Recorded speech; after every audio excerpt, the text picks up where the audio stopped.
Au temps de la fin, bonjour, soyez les bienvenus et qui que vous soyez, d'où que vous veniez, que Dieu vous fasse du bien, qui se dit aussi soyez bénis. Aujourd'hui, je vais vous dire une évidence tellement énorme que personne ou presque ne la voit. Vous êtes déjà tous pardonnés, totalement pardonnés. Tous vos péchés sont déjà effacés, y compris ceux que vous ferez demain. Et vous êtes déjà tous guéris, guéris de n'importe quelle maladie, de n'importe quelle blessure. C'est pas vrai? Si. Psaume 103, versets 2 et 3. Mon âme bénit l'Éternel et n'oublie aucun de ses bienfaits. C'est lui qui pardonne toutes tes iniquités, qui guérit toutes tes maladies. 1 Pierre, chapitre 2, verset 24. Jésus qui a porté lui-même nos péchés en son corps sur le bois, afin que, morts au péché, nous vivions pour la justice, lui par les meurtrissures duquel vous avez été guéris. Arrêtons-nous un instant sur ces deux affirmations bibliques. Il est bien dit que Dieu pardonne et guérit. Non seulement cela, mais il est précisé qu'il pardonne toutes les iniquités. C'est l'équivalent de faute, de péché, de transgression de loi, etc. Et qu'il guérit, oui, guérit toutes les maladies. Lui, pas quelqu'un d'autre, ni avec l'aide de quelqu'un d'autre. Ensuite, il est dit que nous sommes au bénéfice de cette offre sans pareille depuis que Jésus est monté sur la croix à Jérusalem, il y a environ 2000 ans. Il est dit là, si on veut bien le lire, qu'il a pris sur lui, dans son corps, nos péchés, donc les péchés du monde entier, les péchés des hommes et des femmes de toutes les générations de l'histoire de l'humanité, pour les détruire. C'est exactement ce que signifie mort au péché.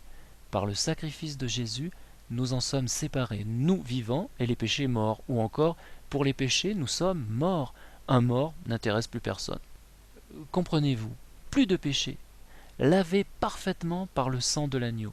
Oui, Jésus est aussi appelé l'agneau immolé. 1 Jean, chapitre 4, verset 14. Et nous avons vu et nous attestons que le Père a envoyé le Fils comme sauveur du monde. Plus avant, il est bien écrit « Vous avez été guéris ». Est-il écrit « Vous serez guéris » ou « Je vous guérirai » ? Non, la formulation est au passé. C'est déjà fait. Vous ne serez pas guéris, vous l'êtes déjà. Vous avez été guéris. Votre guérison a eu lieu à la croix il y a 2000 ans, dès les premières blessures reçues par ce condamné à mort, pas comme les autres. Jésus-Christ, parfaitement innocent et s'offrant lui-même en victime expiatoire, propitiatoire, c'est-à-dire à votre place. Comprenez-vous maintenant le sens de cette phrase « Sans effusion de sang, il n'y a pas de pardon ».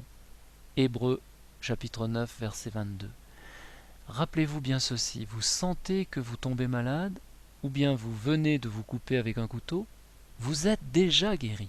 Pourtant, me direz-vous, physiquement, vous souffrez encore, et côté moral, vous avez peut-être un poids sur la conscience, un poids plus ou moins lourd.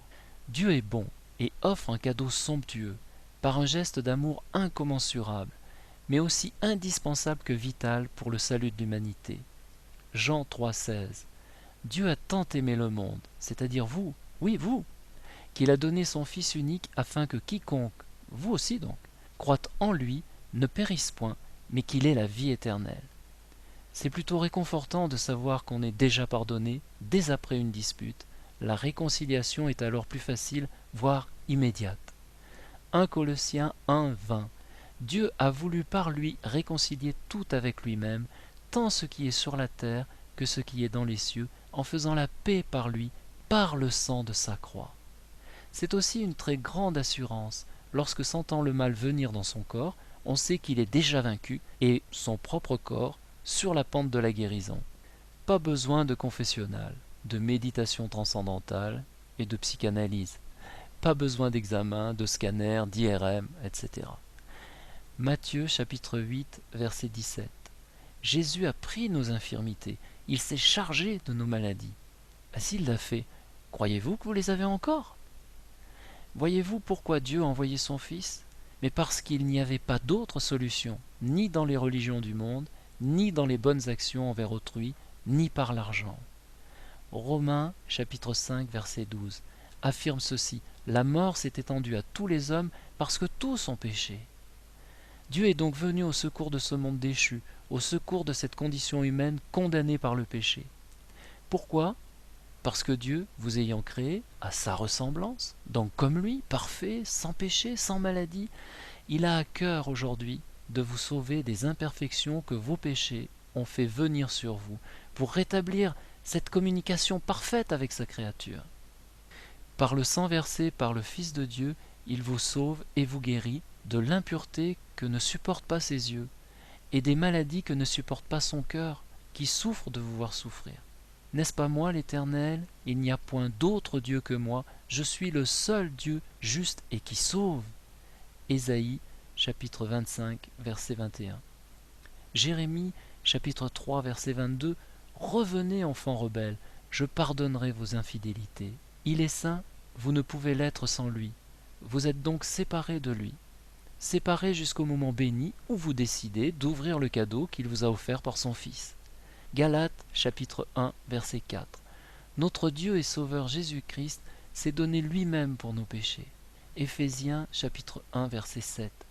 En lui nous avons la rédemption par son sang, la rémission des péchés, selon la richesse de sa grâce. Rémission, ça veut dire, dès lors, vos péchés sont oubliés définitivement. Romains, chapitre 3, verset 24. Et ils sont gratuitement justifiés, c'est-à-dire rendus justes, purs, innocents, par sa grâce, par le moyen de la rédemption qui est en Jésus-Christ.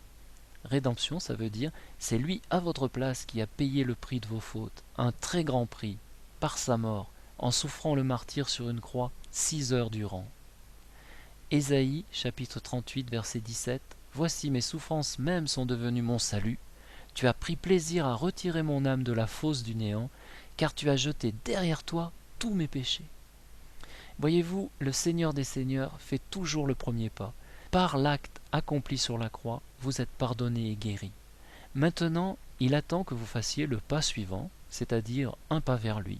Dieu est tellement doux qu'il n'impose rien, jamais. Seulement, il propose des actes d'un amour parfait et attend votre décision. Acte 3, verset 13. Repentez-vous donc et convertissez-vous pour que vos péchés soient effacés. Le premier pas est de se reconnaître pécheur, bien sûr, de reconnaître sa propre faute. C'est alors que vous vous saisirez du pardon offert, comme de la guérison de votre corps. Pourquoi c'est si important? Eh bien, dans la vie, une faute, ça se paye.